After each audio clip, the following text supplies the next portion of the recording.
Yes, graduates, welcome to Hard Talk Podcast with HTK. Fasten your seatbelts. Hey, users and subscribers, welcome back to another episode of Hard Talk with HTK. We have got quite a few stories to get through in today's episode. First of all, let us talk about this breaking news. If you live in Iowa, your taxes paid $300,000 to an illegal immigrant salary to teach your students. Democrats are such a lick. They want to DEI everything so bad. And what makes this worse, the person who hired this illegal immigrant was Michelle Obama's former chief of staff. Come on now, y'all. Now, when they arrested this dude,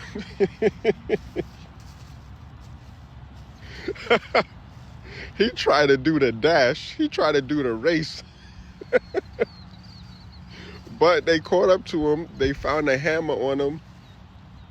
And they're about to deport him. He apparently had a deportation order in 2024, a final removal, right? And this dude is in the classroom teaching your kids, making all that money. And you got all of these, you see what we talk about with DEI?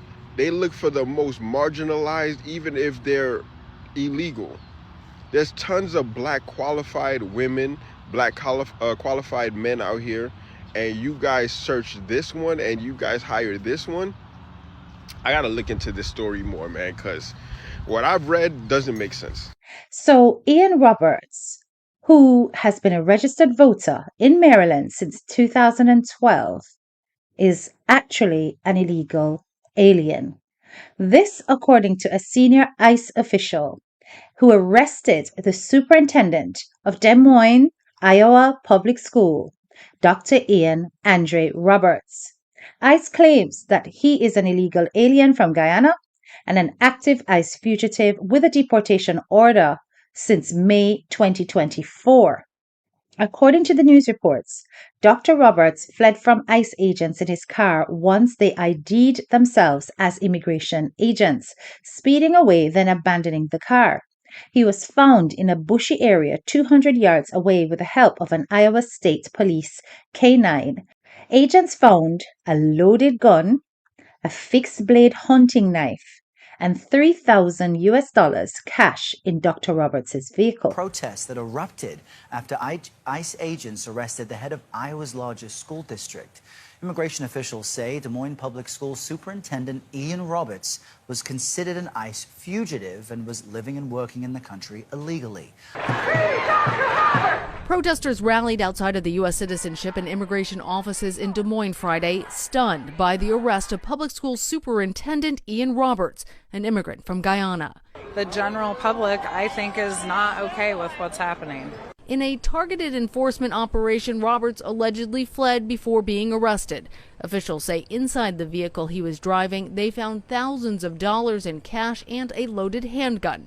It is a crime for someone without legal status to possess a firearm. We do not have all the facts. There is much we do not know. However, what we do know is that Dr. Roberts has been an integral part of our school community. Roberts became superintendent of Iowa's largest school system in 2023. The district says he disclosed that he had previously pled guilty to a minor firearms charge. We have a plan to reimagine education here for the future in Des Moines. But they say they were not aware of a deportation order issued last May. Roberts is accused of overstaying a student visa issued in 1999. In a statement, the local ICE director tells CBS this should be a wake-up call for our communities to the great work that our officers are doing every day to remove public safety threats. I love Dr. Roberts. He has been a wonderful superintendent for us. Roberts, a former Olympic athlete, had been well liked by many in the community, and while some are now questioning what background checks were done by the school district, others are questioning the motivation behind the arrest. He was targeted specifically because he won't give access to ICE to arrest our kids. And we are 100% behind him. The senior ICE official claimed that Roberts first entered the U.S. in 1999 on an F-1 student visa at St. John's University. and he was ordered removed from the United States on the 22nd of May 2024, with proceedings being held in absentia. On April 24, 2025, an immigration judge in Dallas, Texas, denied a motion to reopen his immigration case. Dr. Roberts also has a weapons arrest in 2020, though the disposition of that charge or case is currently unclear. So, boy, may have some question about this. You see how the people them love the man and them respect him and them rate him? I just want to understand how it is that the board of the university and all those educational examiners, how it is that they did not know that this man was an illegal immigrant. So, accordingly, a letter from the board stated that Ian Roberts' authority to serve as superintendent of Des Moines Public School is revoked because the state officials received information that Roberts no longer possesses legal presence in the U.S. The letter was sent to Roberts' home address and released to the media. Now, currently, Roberts, this native of Guyana, is being held in the Woodbury County Jail and faces deportation. Now, this man has had quite a decorated career. He's done quite a lot in the education sector. He rose to lead one of the largest public schools in the district of Iowa. And to consider that now his entire life is being thrown into turmoil because of not having legal papers is not only embarrassing, but it's such a shame. It's such a cry of shame against all that he's contributed to the lives of young people and those parents. Just the mere fact that they are standing behind him regardless. And if you notice what that lady said, she actually made it clear that the reason why he was targeted was because he stood up to ICE, who was busy trying to deport students. So you know that since Trump going to power, that has been a common affair. Lots of students have been getting ousted from the country for one reason or another, including parking tickets, in case you missed that one. The Homeland Security is claiming that Roberts does not have work authorization. Now, profiles that Roberts has on social media has claimed that he was born in the United States to immigrant parents from Guyana. But obviously, we are now learning that this is not the case. Because indeed, Dr. Ian Roberts was born in Guyana. His parents raised him in Brooklyn, New York. He then moved to Iowa and worked as a school superintendent. He had several background checks actually done and was cleared. He had put on his application, however, that he was a US citizen, so that's fraudulent in itself because he was not. ICE agents tracked him down while he was driving. And during this whole process, the school has actually placed him on paid administrative leave and replaced him with his assistant. Now, can you believe that despite not having legal papers, Ian Andre Roberts had graduated from Coppin State University in 1998, and there he was actually a track star. He had competed in 2000 Summer Olympics in Sydney in the 800 meters for his native Guyana. Now, he worked first as a teacher, then a special education coordinator, then principal in the Baltimore City Schools from 2001 to 2010. So when I say he had a decorated career, he really and truly did. How was he able to travel in and out of the country as a 2000 Summer Olympics representative in Sydney if his papers were not straight? He passed in and out of customs clearly multiple times. And was able to fly below the radar. Very interesting case, very strange indeed. And what is more disturbing is the fact that he was found in possession of a loaded gun, a hunting knife, plus the several thousand in cash after fleeing the immigration officers. Now, surely somebody who does not have papers cannot legally be in possession of a gun. So, that is an illegal weapon in itself. But something, I don't put anything past these wicked ICE people, because who to tell if they didn't plan things on this man for the purpose of giving them good reason to kick him out of the country. Plus the fact that he was actually an impediment to ICE and them trying to target students at that school would make him a priority for removal. So they will do certain little sneaky things to add to their file on this man. Boy, it is a shame that his wonderful career can just be outed like that in that country. But let me tell you something, this man is a man of great talent. He's also extremely intelligent and full of experience.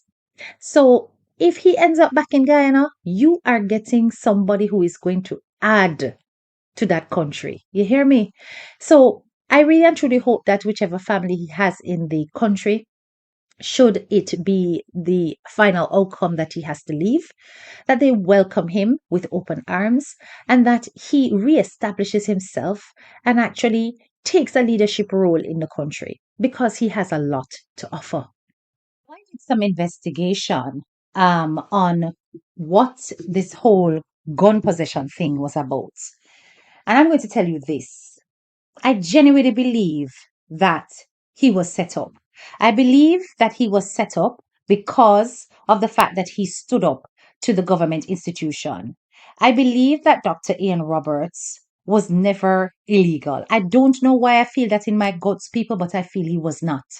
I feel that they have made it so because I think that if you think that corruption exists just in Guyana, it exists right there in the White House. And anyway, I found this video that explains about the gun charge. Listen to it for yourself.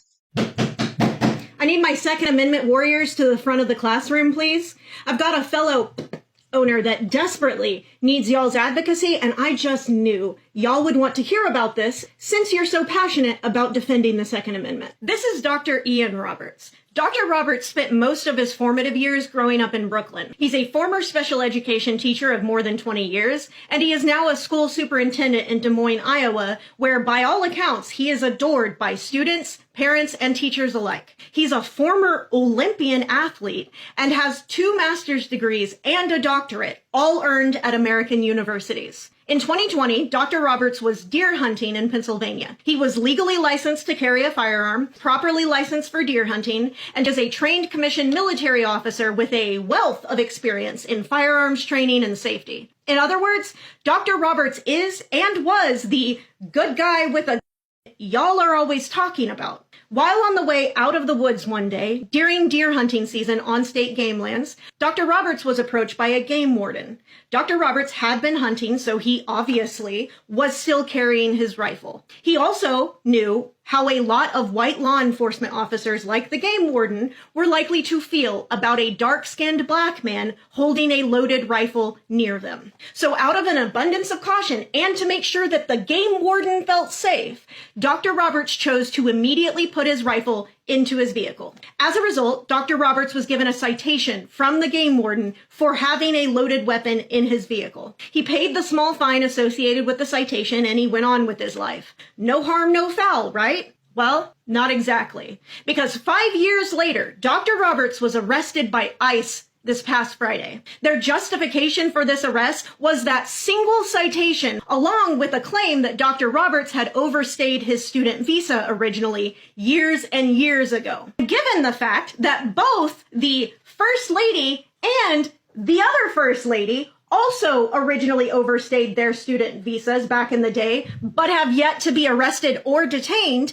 clearly overstaying one's student visa is no big deal as long as you go on to contribute to our society. So once again, that leaves us with only that single citation from 5 years ago, which makes arresting and detaining Dr. Roberts a direct attack on the Second Amendment. So I look forward to seeing all of your online and offline advocacy for the release of Dr. Roberts. That is, of course, unless there's some other reason why y'all don't consider Dr. Roberts one of your own. Something to ponder, I guess. This man has held leadership positions for over 20 years in education. There is no way so many institutions could have seen his paperwork, done his background checks, and not picked up that he was illegal. There's something very suspicious about this case. But either way you take it, I trust that he, if he returned to Guyana, will continue to create an amazing ripple effect in the Guyanese education system that needs him. America is a wicked place. Honestly, I don't know what is happening and why it is that immigrants are so hated, because this man was a contributor to the United States. He gave of himself. He was a selfless, dedicated worker. He paid taxes. This approach is despicable, very inhumane. Speaking of which, let us address this case with this corrupt corporal. Listen, you guys know that this kind of topic is very close to my heart. I am so sick and tired of these predatory men getting away with their foolishness because they're in positions of power. Once again, we have got now a member of the police force who was accused of being in a relationship with a 15-year-old girl. Now, according to credible sources on Facebook, the family has come forward to deny the relationship as the police probe allegations against Corporal Khan. The Guyana Police Force's gender based unit launched an investigation after allegations surfaced online that the police corporal Shazim Khan was romantically involved with a 15-year-old student. The teenager and her mother told investigators that Khan is a family friend and denied any kind of intimate relationship.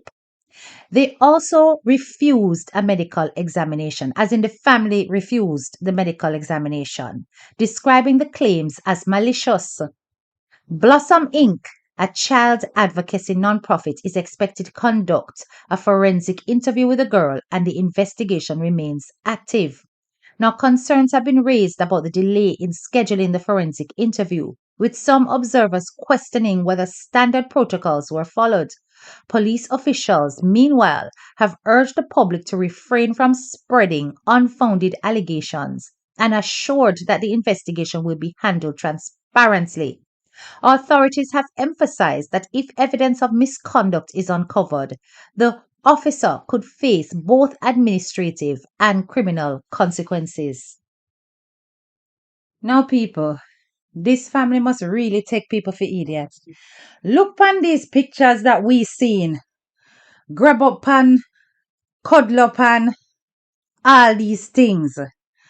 And they have the audacity to firmly deny the allegations in that interview. Boy, I don't really understand this at all. But anyway, the regional division commander engaged the school welfare officer, Miss Rehana Chan, who separately interviewed the students and the mother. They again maintain that the claims circulating on Facebook were false. The mother, however, refused to consent to the medical exam, insisting that the post that was made on Facebook was a deliberate attempt to embarrass her daughter. So, with having no consent to the actual medical exam, the school welfare officer noted her own inquiry could go no further. The investigation, however, still continues. Now, why would the mother, especially seeing them picture there with the man, arms up your pitney and a feel her up, why would you not want to have her checked out? There is almost this impression I'm getting like this mother was almost pimping this pitney. Because if me see them picture them, me I go want to know what this grown man I do with my 15-year-old. Now, even if that 15-year-old turned on and said that she did want it and she never have no problem with it, it is still abuse. It is still predatory. It's still an act of pedophilia. And this woman, who is the mother of this daughter, is complicit with the act. That's the only thing I can see coming out of this. What a shame. No, to make matters worse, right? This serious allegation was backed by witnesses. Witnesses who claimed that they were seeing the officer and the child entering hotels and other locations together. This is what alerted the public to fears of child exploitation and abuse of authority. It was concerned residents who have since called through for a thorough investigation to protect the welfare of the child and preserve the integrity of the Guyana police force. No doubt, though, nothing at all going come of this. Nothing. Because from me, see, cricketer get how much allegation say him abuse woman and molest pitney and nothing come out of it and him still a run up and down in the windies a bat for Guyana. Listen, this no surprise me. We have it all over the Caribbean. These kind of men, they get away with it all the time. You're going to hear say the 15-year-old was precocious and she did want it. You're going to hear all kind of things come up out of it, right? Yes. And worse because him represents a certain a certain sector of the Guyanese population. They go hush it and throw it under the rug. Shame indeed. This man, he ought to be given serious consequences and suspended from the force, if not completely relieved of duty, in my opinion. But anyway, let us move on to yet another situation of great corruption that is happening. Well, that has happened recently and is still being questioned in the island of Grenada. Hundreds of Grenadians gathered at the Grenada National Cricket Stadium to bid farewell to former Senator Neilan Franklin, who passed away in August at the age of 28. Franklin, a youth advocate and public servant, served in the upper house of Parliament as an opposition senator until his resignation in 2024. His journey from mainstream media to the Senate underscored his commitment to civic engagement and his belief in the power of youth leadership. In addition to his political role, Franklin worked as a customs officer in the Customs and Excise Division of the Ministry of Finance. He was widely recognized for his passion for youth development and his contributions to national dialogue, particularly on issues affecting young people and economic growth. Education Minister and Senator Honorable David Andrew, representing Prime Minister Honorable Dickon Mitchell, and Minister for Youth and Sports Honorable Delma Thomas delivered heartfelt tributes, highlighting his dedication to national development and the inspiration he provided for young people. Neilan's legacy is woven into the very fabric of our public life. Many of us first saw his brilliance as a young junior reporter at the Grenada Broadcasting Network, where he began to hone the communication skills that would later serve him very well.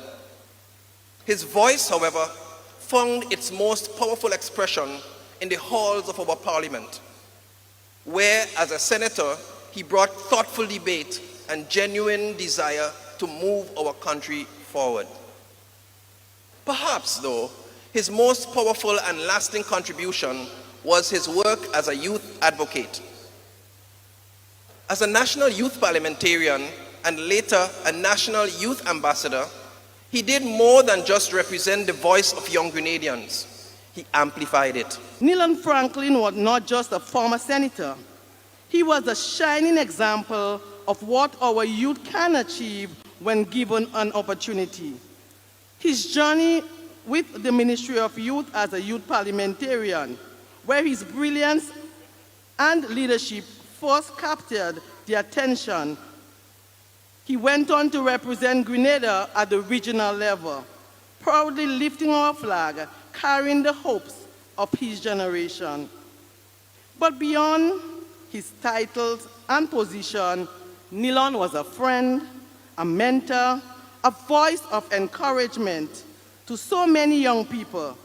He believed in service, he believed in his peer, and he believed in the power of youth to transform this nation. Former Prime Minister and opposition leader Dr. the Right Honorable Keith Mitchell, who appointed Franklin as an opposition senator after the 2022 general elections, paid tribute during the service. Potential we glimpsed in him during those formative stages was rare.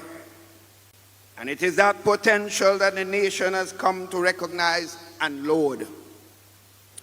The potential of a young man devoted to service.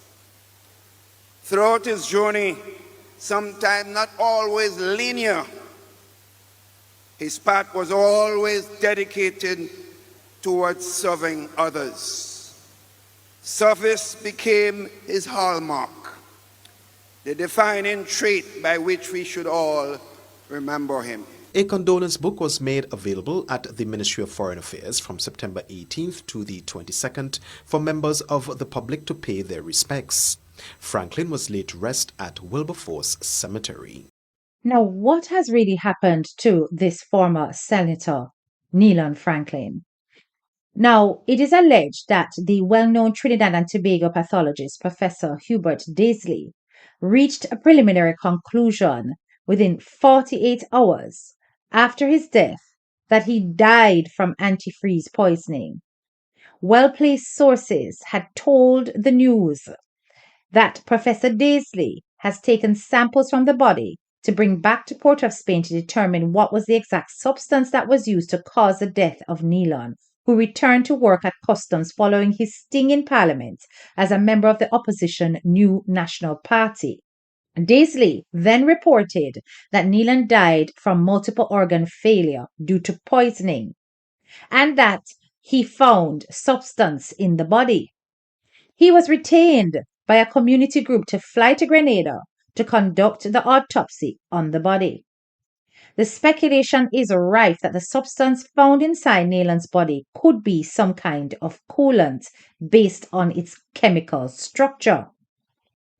Now, you may not remember who Professor Hubert Daisley actually was, but if you think back to the Adriana Young case, the Medical Council of Ghana had basically put on hold the short-term registration application of this same Trinidadian pathologist, Dr. Hubert Daisley, pending further investigation into the new information that came to light on Adriana's death. The family of Adriana Young were seeking to have Dr. Daisley do the second autopsy. Remember, they ended up going to America for such. I wonder if we would have had more details and better information had he been held on this second autopsy for Adriana, because the man don't look like he missed a blasted beat, and probably why they decided to stall the process, because I am still not convinced that this family is interested in any justice. But anyway, let us keep listening to what has come out of this case. Take a listen to how the narrative is being spun around the death of this promising young former senator. Neilan Franklin's death has caused a lot of questions to be asked. There seems to be a desire to spin a narrative that it was not poison. I'm going to let you listen to what the news released on this man's death. And then I'm going to let you listen to the former Prime Minister of Grenada and his call for justice. The Royal Grenada Police Force has addressed circulating claims regarding the death of former Senator and Customs Officer Neilan Franklin, stating that no conclusion has been reached as toxicology tests remain pending. According to forensic pathologist Dr. Hubert Daisley, the investigation is still ongoing. The RGPF further cautioned the public against spreading unverified information that could hinder the process or create unnecessary alarm. This follows mounting speculation following reports of alleged autopsy findings indicating that Franklin died from multiple organ failure linked to toxic substances suspected to be antifreeze. The 28-year-old, once Grenada's youngest senator, collapsed on August 24th and later died at the General Hospital. Franklin, a recent graduate of St. George's University and a customs officer, was widely regarded for his advocacy on youth empowerment. In an earlier statement, Prime Minister Dickon Mitchell extended condolences to the family, friends and loved ones of former Senator Neilan Franklin. According to the Prime Minister, Franklin was remembered as a passionate advocate for youth empowerment and economic development. His contributions to national dialogue, especially on issues affecting young people, reflected his dedication and commitment to fostering youth leadership across Grenada. Prime Minister Dickon Mitchell, together with former Prime Minister Dr. Keith Mitchell, expressed gratitude for his service to the nation and wished him eternal peace. The passing of former Senator Neilan Franklin continues to stir public emotion and unanswered questions, with renewed calls for an independent investigation into circumstances surrounding his death.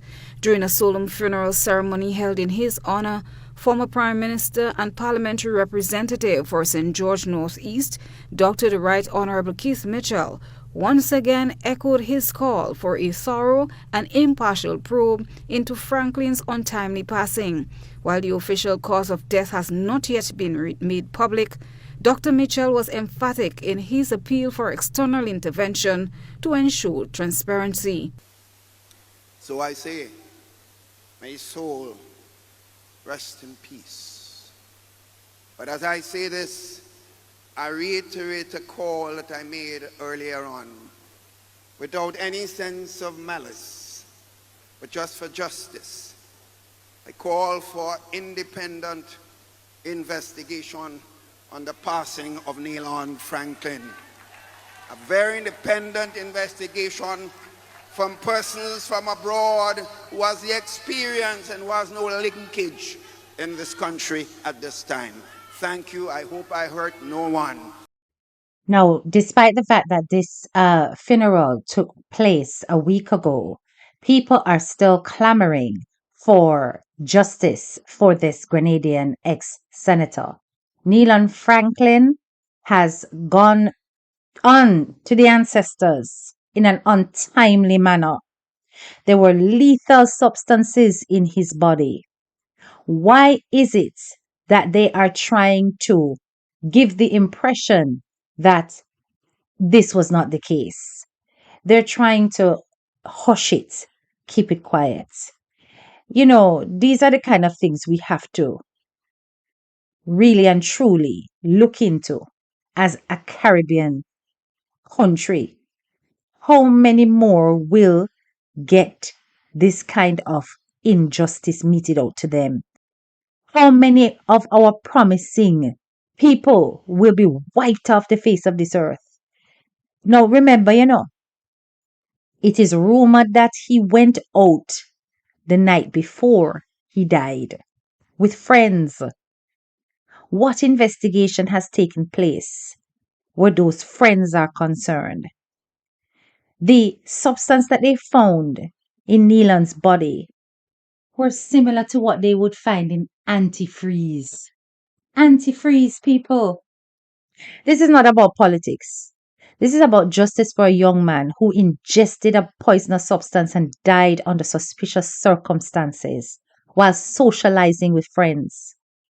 The Franklin family are grieving and demanding answers, and they deserve support. The family are not satisfied with the silence of the investigation. And as long as there is doubt, suspicion, and a compromised police force under scrutiny, then there can be nothing but a demand for truth and accountability. According to the residents, the citizens of Grenada, the NDC government has a well-earned reputation for cover-ups whenever big names are involved. Now, it is clear that his position that he was in must have been intimidating or coveted by some that they had to wipe him out. Boy, may I tell you, every day is another thing may I see about us. This is the kind of thing that leave us as third world where we can't progress. You understand? Because we allow them kind of things to slide. But anyway, here is one situation where this person was not allowed to slide. Let's move on to this breaking news. The orthopedic technician who was known to have shared the private images of Lola Dahl while she was in hospital, he has been remanded into prison for this action. Trevor Sinclair, also known as Trats, the 20-year-old orthopedic technician at the Georgetown Public Hospital, was remanded to prison on Monday after being charged with transmitting private images without consent. The police said that he was arrested on the 10th of September in connection with an offense under the Cybercrime Act of 2018. The charge alleges that Sinclair shared images of a private area of a person contrary to Section 16.2a of the Cybercrime Act, involving the complainant identified as Lolita Calendar, aka Lola Doll. He appeared at the Georgetown Magistrates Court number 3, where the charge was read to him. He pleaded not guilty to the offense and was remanded to prison. The case has been adjourned to the 6th of October 2025 for statements. Now, remember, him did say I am girlfriend, that him did share the image with. And clearly, is the girlfriend actually leaked the image. But he's trying to say he's not guilty. Now, sir, I don't know if you understand the gravity of what it is that you have done. But you, as a medical personnel with access to very confidential files and situations around patients, will be held as firstly accountable for this leak of information and privacy. There is the HIPAA law, I know, that exists when it comes to patient confidentiality between medical personnel and patients. And I do not think that you are above that law. I think that at the end of the day, you really need to take the time to understand that had you not sent those images to your girlfriend, that would not have happened. I'm not gonna lie. That is not a girlfriend, and I hope that girlfriend gone her ways because she land you in hot water and she's nowhere to be found in terms of accountability, right? So that is the outcome of that case. Okay. And it's a shame. It's a shame that the powers that be come down so harsh on this one man because he had a moment of itchy fingers and lack of, consideration for privacy. But yet a man who is busy converting with a 15-year-old and another man who is busy, messing with his own cousin, who is a minor, just walk around scotch free. It is an imbalance of justice. This is not to say that justice wasn't meted out in this case, but there are worse criminals around the place doing worse things on the streets of Guyana and on the streets of other Caribbean nations. Look at what has happened to this former senator in Grenada. And to date, that family can get no justice to find out who poisoned this former senator. It is not an act of mistake that you have ended up with, we call it antifreeze. Antifreeze in the man drink. The man drink antifreeze that shut down his organs. You think that that is a normal thing? That person, whoever did that, intended to kill him. Intended to. Now, I know that there are rumors going around about the fact that there's more than one customs officer who has died within the space of a year. But it's really important that we do not spread false narratives because I'm of the understanding that one of those customs officers actually was ill and that both of them were not employed in customs at the time.